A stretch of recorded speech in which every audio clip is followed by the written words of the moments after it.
Sunday morning sunlight streamed through the stained glass windows of a church in Ibadan.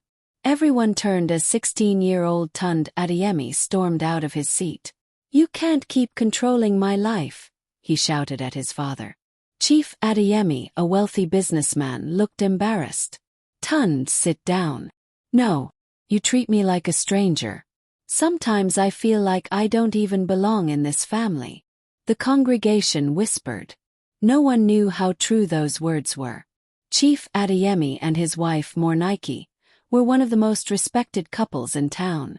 They lived in a large mansion and gave their son Tunde the best education money could buy. Across town lived Musa and Aisha Bello. Life was hard for them.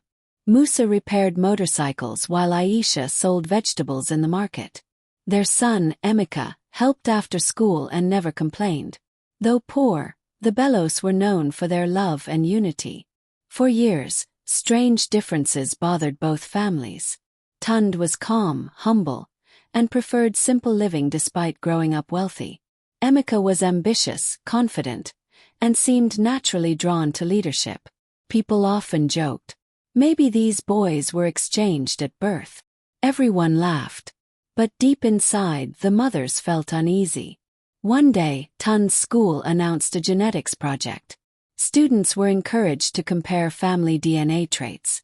The project seemed harmless, until the results arrived. Mornike stared at the paper. Her hands trembled. This must be wrong. Chief Adeyemi grabbed the report. The color drained from his face.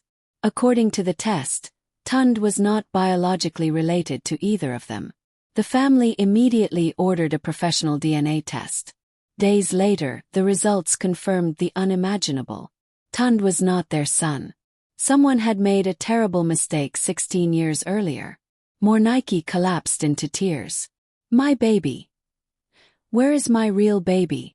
The investigation led them to the hospital where Tunde had been born. Old records were examined. Retired staff were questioned. Then an elderly nurse named Nurse Beezy finally broke down. Her voice shook as tears rolled down her cheeks.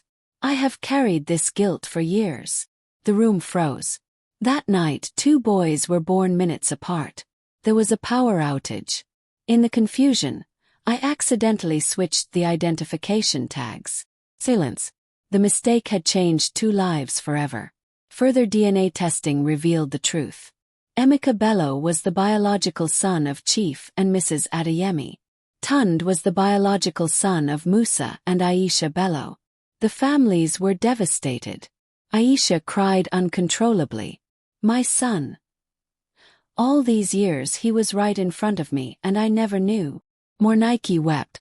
"I raised Tunde from his first breath. How can I suddenly stop being his mother?" The boys struggled even more. Emeka felt guilty. Tunde felt lost. One evening, both families gathered together. Arguments filled the room. Some relatives demanded the boys switch homes immediately. Others disagreed. Finally, Tunde stood up. His voice trembled. "Blood may tell us where we came from." Everyone listened. "But love tells us where we belong." Tears filled the room. Emeka nodded. "Mama Aisha taught me kindness.